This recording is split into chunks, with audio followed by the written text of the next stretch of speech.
नमस्कार। कभी सोचा है कुछ लोग किसी भी चीज को इतनी साफ साफ कैसे सोच लेते हैं?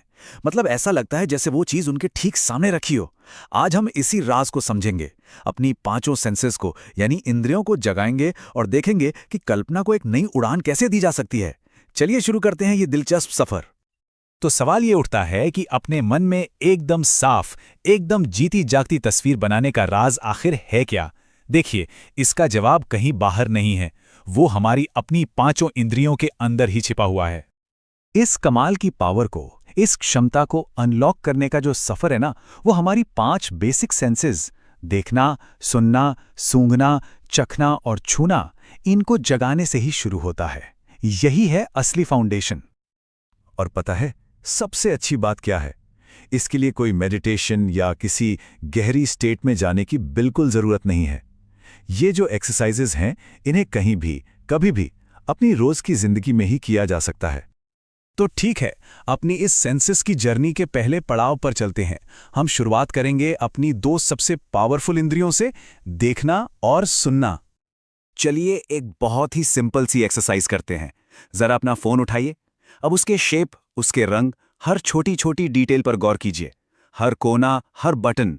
अब आंखें बंद कीजिए और उसे अपने मन में देखने की कोशिश करिए।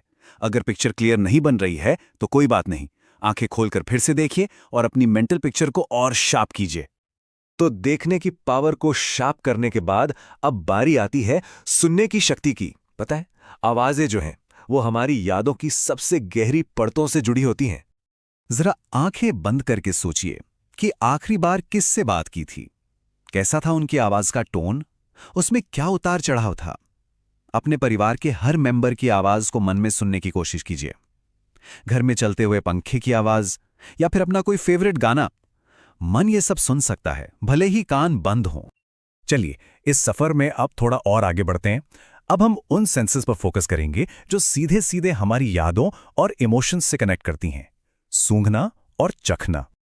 जरा इमेजिन कीजिए, एक हाथ में केला है और दूसरे में संतरा। अब दोनों की अलग अलग खुशबू को महसूस कीजिए। केले की वो मीठी हल्की हल्की महक और संतरे की वो ताजगी से भरी थोड़ी खट्टी सी खुशबू। ये एक्सरसाइज आपकी सूंघने की मेमोरी को बहुत शार्प कर देगी। पर ये सिर्फ फलों तक ही क्यों रहे? किसी ताज़े गुलाब की खुशबू को याद कीजिए, या सिनेमा हॉल के पॉपकॉर्न की महक, या फिर सोचिए कि किचन से गर्मा गर्म हलवे की मीठी सी खुशबू आ रही है। ये सब हमारी इमेजिनेशन को जगाने के बहुत पावरफुल तरीके हैं। लेकिन एक सवाल है, क्या हमारी इमेजिनेशन सिर्फ खुशबू तक ही सीमित है? क्या ये हमें सच में किसी चीज का टेस्ट यानी स्वाद महसूस करा सकती है? अगली एक्सरसाइज शायद आपको हैरान कर दे, क्योंकि इसका जवाब है हाँ। मेरे साथ जरा इस कल्पना में आइए। सोचिए, बहुत गर्मी का दिन है और प्यास भी बहुत लगी है। आपने फ्रिज खोला और सामने एक बड़ा सा रसीला पीला नींबू दिखा। आपने उसका एक टुकड़ा काटा और उसे मुंह में रखकर जोर से दबाया। जैसे ही उस नींबू का खट्टा रस जुबान पर आता है, मुंह में पानी आने लगता है। आ रहा है ना? बस यही तो सबूत है कि हमारा मन कितना पावरफुल है। वो सिर्फ सोचकर ही शरीर से रिएक्शन करवा सकता है। अब हम आते हैं अपनी जर्नी की आखिरी सेंस पर, स्पर्श यानी टच। ये हमारी इमेजिनेशन को एक असली फिजिकल एहसास देती है। सोचिए, एक मुट्ठी में रेत भरी है और दूसरी में हवा से भरा एक गुब्बारा। अब दोनों को दबाइए। रेत का वो किरकिरापन, वो भारीपन महसूस कीजिए, और फिर गुब्बारे की वो स्मूथनेस, उसका हल्कापन। दोनों में कितना फर्क है ना? आप ये भी सोच सकते हैं कि कोई गुदगुदी कर रहा है, या फिर ये महसूस कीजिए कि एक हाथ पर ठंडा पानी गिर रहा है और दूसरे पर गर्म। मन जो सोचता है, शरीर उसे महसूस कर सकता है। तो जब हम इन सारी एक्सरसाइजेस को मिला देते हैं तो होता क्या है? नतीजा ये होता है कि हमारा मन इतना पावरफुल हो जाता है कि वो कल्पना को हकीकत जैसा बना सकता है।